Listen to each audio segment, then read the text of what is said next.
আসসালামু আলাইকুম। আমি এস ফারদিন আহমেদ। তো আমি দেখেন আমাদের এটা হচ্ছে গ্রেপ ইঞ্জিনিয়ারিং প্রজেক্ট।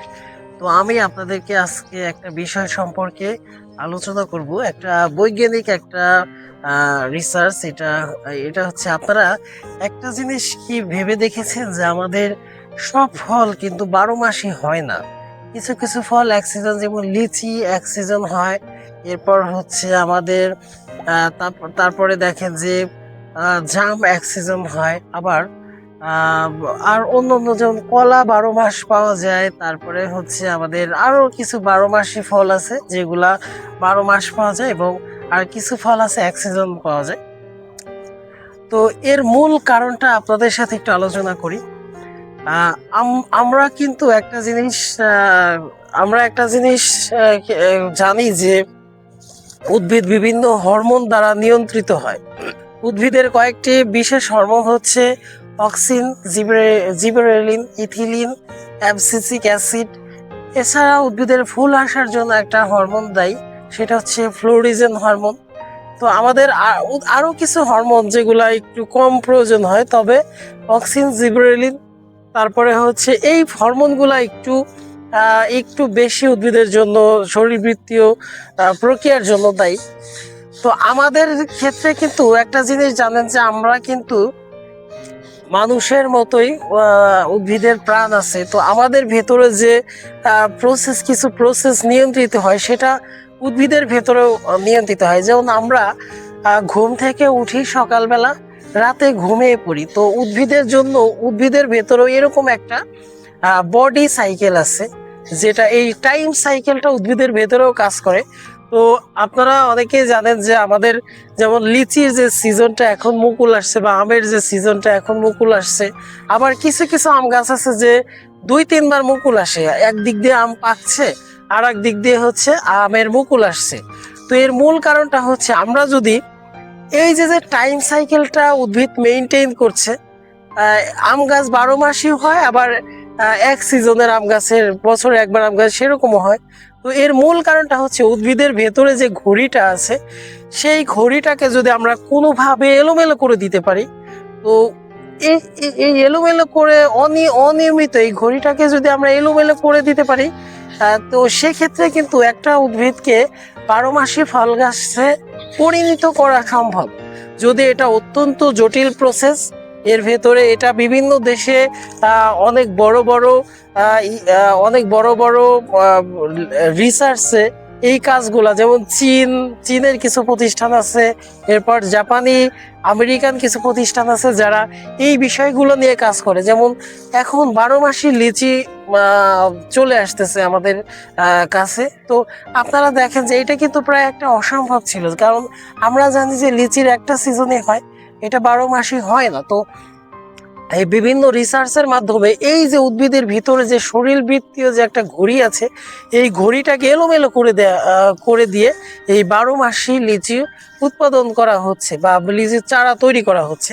তো আপনারা যারা যেমন আমাদের ক্ষেত্রে আমরা এই বিষয়গুলো নিয়ে স্টাডি করি, এই জন্য যে আমরা এই এই বাগানটাকে একটা রিসার্চ বেসড একটা বাগান বানাতে যাচ্ছি, একটা আঙ্গুর বাগান। তো আমরা চেষ্টা করছি যে আঙ্গুর ফলগুলোতে বীজ হয় সেগুলাকে বীজহীন করা, আর যেগুলা বছরে একবার ফলন দেয় সেগুলা 2 বার বা 3 বার ফলন দেয়া। এমন একটা কাজ আমি করতে চাচ্ছি। আমার একটা রিসার্চ টিম আছে, আমি তাদের সাথে আমি এই কাজগুলা করব।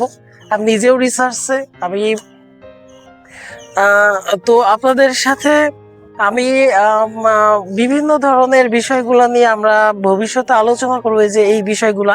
ও আরেকটি বিষয় হচ্ছে আমি হালকা করে একটু টাচ দেই যে কোন প্রক্রিয়ায় আপনারা 12 মাসি উদ্ভিদ, যদিও অত্যন্ত জটিল, তবে যারা একটু গবেষণা দিকে মনোযোগ আছে তারা এই কাজটা করে দেখতে পারেন। যেমন আমাদের ক্ষেত্রে যখন আমরা দেখেন যে এই টাইমটাতে লিচির ফল আসতেছে, যেগুলো এক বছরে যে বছরে একবার ফলন দেয়।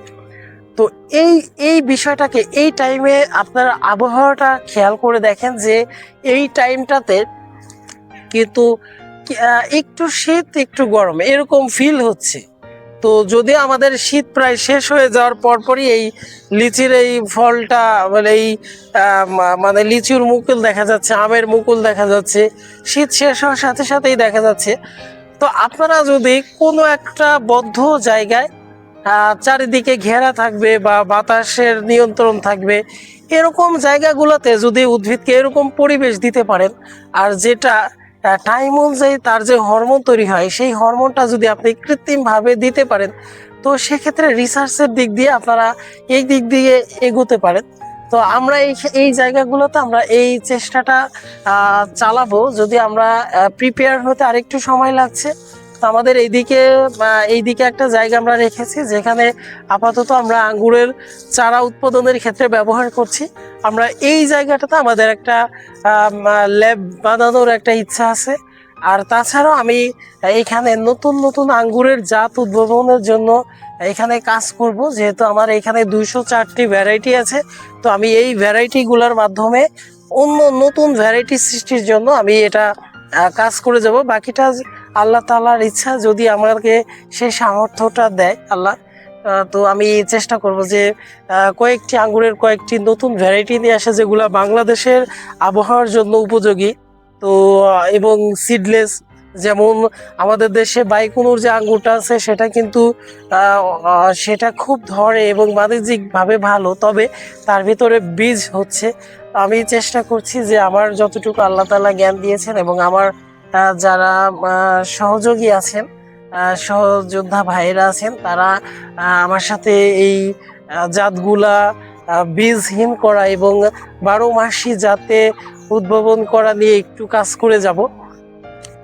তো আমি ভিডিওটা আজকে একটু বড় করে ভিডিও করলাম। তো আপনাদের সাথে এই বিষয়গুলো আমি আপনাদেরকে, এগুলো আপনারা খুব একটা গুগলে পাবেন না। যেমন এই যে উদ্ভিদের যে একটা শরীরবৃত্তীয় ঘড়ি, এটার আরেকটা টার্ম হচ্ছে এসওসি। তো এই টার্মগুলো আপনারা গুগলে পাবেন না। তো আপনারা যেটা হচ্ছে গুগলে যেগুলো পাবেন, যদি আপনি সার্চ দেন যে কিভাবে একটি ফলকে 12 মাসি করা যায়, আপনাকে গুগলে অ্যান্সার দিবে। সেটা হচ্ছে যে আপনি ডালপালা ছাঁটাই করে দিন ফল সংগ্রহের পরে, তারপরে এনপিকেএস দিন, আপলা জাবলা বিভিন্ন ধরনের এরকম সাজেশন দিবে যেগুলো আসলে সেরকম কোনো কাজের না। তো গুগলের যে এইগুলা বা ফেসবুকের এই সাজেশনগুলো দিবে যেগুলো আসলে কোনো কাজের না।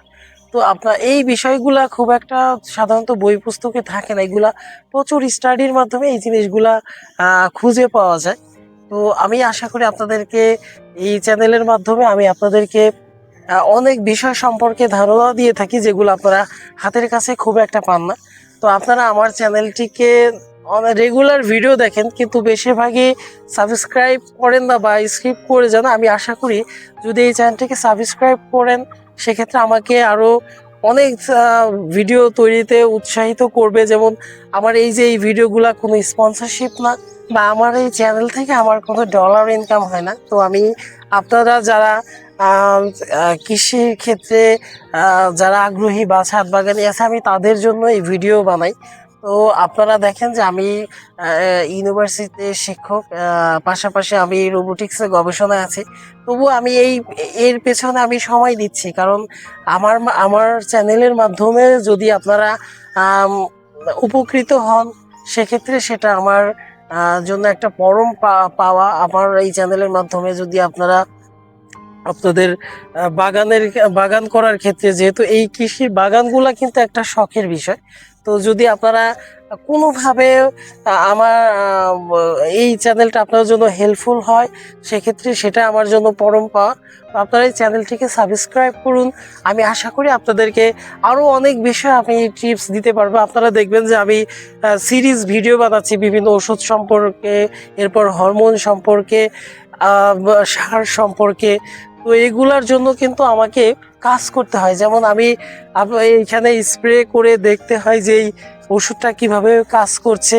তো এই স্প্রে করে এগুলো আমাকে বের করতে হয় যে কোন ওষুধটা ভালো কাজ করছে।